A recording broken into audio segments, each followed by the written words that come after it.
Soal sita menyita barang itu tentu sudah menjadi pembicaraan bagi orang-orang yang gagal bayar atau telat bayar. Bahkan nggak sedikit juga DC itu ingin menggunakan cara ini agar kalian bisa membayar hutang kalian.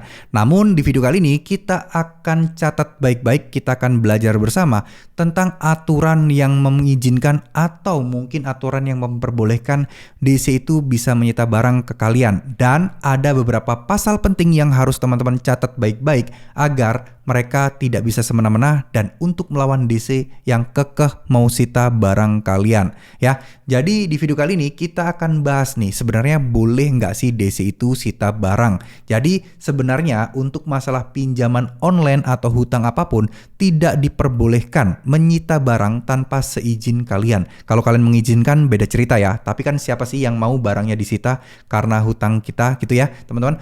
Jadi tentu saja pasti teman-teman tidak akan mengizinkan ketika barang teman-teman itu akan disita oleh DC pinjol.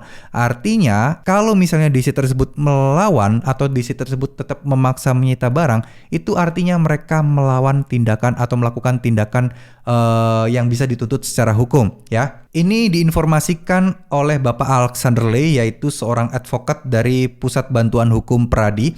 Di sini disebutkan bahwa DC itu tidak boleh menagih dan sambil menyita barang-barang berharga milik nasabah gagal bayar. Jadi ketentuan untuk sita menyita itu harus melalui keputusan pengadilan. Jadi di sini jelas diinformasikan bahwa kalau tanpa ada keputusan pengadilan tidak bisa sita menyita. Ya kita tahu lah ya, sita menyita itu kan nggak asal-asalan. Pengadilan perlu harus menghitung valuasi barang yang disita itu angkanya berapa. Karena kan nggak mungkin kita sita TV gitu atau misalnya kita sita barang berharga yang lain. Terus ada nilai nominalnya kan. Ya siapa? Kesepakatan gimana itu kesepakatannya untuk menentukan nilai? Jadi harus ada putusan pengadilan dan prosesnya juga nggak sebentar ya. Kalau memang DC itu nekat mau sita barang, kalian langsung tunjukkan catatan kalian tentang pasal ini, yaitu ada pasal 362 yaitu di Kitab Undang-Undang KUHP yang menyatakan bunyinya seperti ini teman-teman. Barang siapa mengambil barang sesuatu yang seluruhnya atau sebagian kepunyaan orang lain dengan maksud untuk dimiliki secara melawan hukum, diancam karena pencurian. Jadi menyita itu diancam sebagai tindak pencurian. Jadi kalian bisa melaporkan ini perampokan, pencurian, bebas karena ya tidak sesuai dengan izin kalian atau kehendak kalian ya teman-teman. Jadi di situ bisa teman-teman laporkan. Nah kalau mereka ada kekerasan, misal menarik baju kalian aja deh. Nah itu sudah bisa kalian ajukan atau tuntut pasal 365, yaitu diancam dengan pidana penjara paling lama 9 tahun tentang pencurian yang didahului, disertai dan diikuti dengan kekerasan atau ancaman kekerasan. Jadi clear ya, di sini teman-teman bisa mungkin mencatat pasal ini baik-baik, berjaga-jaga, siapa tahu DC-nya kelewatan, siapa tahu DC-nya beraksi di luar batas. Jadi teman-teman bisa mengajukan undang-undang ini, pasal KUHP ini untuk melawan balik mereka. Jadi teman-teman nanti bisa menuntut secara pidana ke polisi dan lain sebagainya.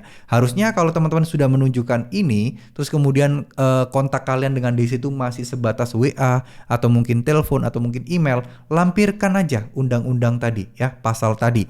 Dan kemudian kalian juga lampirkan juga statement-statement ahli hukum, ketentuan OJK bahwa tidak boleh ada sita menyita. Ada ketentuan penyitaan barang itu harus sesuai dengan keputusan pengadilan. Minta mana keputusan pengadilannya, barang mana yang akan disita, nilainya berapa. Harus bisa kritis seperti itu teman-teman ya. Kalau memang ada ancaman, teman-teman bisa langsung berangkat ke pasal 365 ayat 1 KUHP tadi ya. Karena ya memang dia mau nyita terus disertai dengan paksaan ya, itu sangat penting dan harapan saya kalian bisa catat baik-baik agar teman-teman tidak gampang terkecoh, tidak gampang ditakut-takuti dan teman-teman bisa fight ya, teman-teman bisa berjuang untuk hak-hak kalian. Memang di sini kita yang salah karena kita galbay, kita tidak bisa bayar utang kita. Namun bukan berarti kita bisa diperlakukan semena-mena dan ada aturan-aturan hukum yang berlaku yang harus diikuti ya. Utang piutang ada aturannya. Pinjol itu juga pasti perusahaan yang memang memberikan pinjaman, itu kan mereka mungkin yang merasa kehilangan uang karena uang dipinjamkan ke kalian dan nggak balik.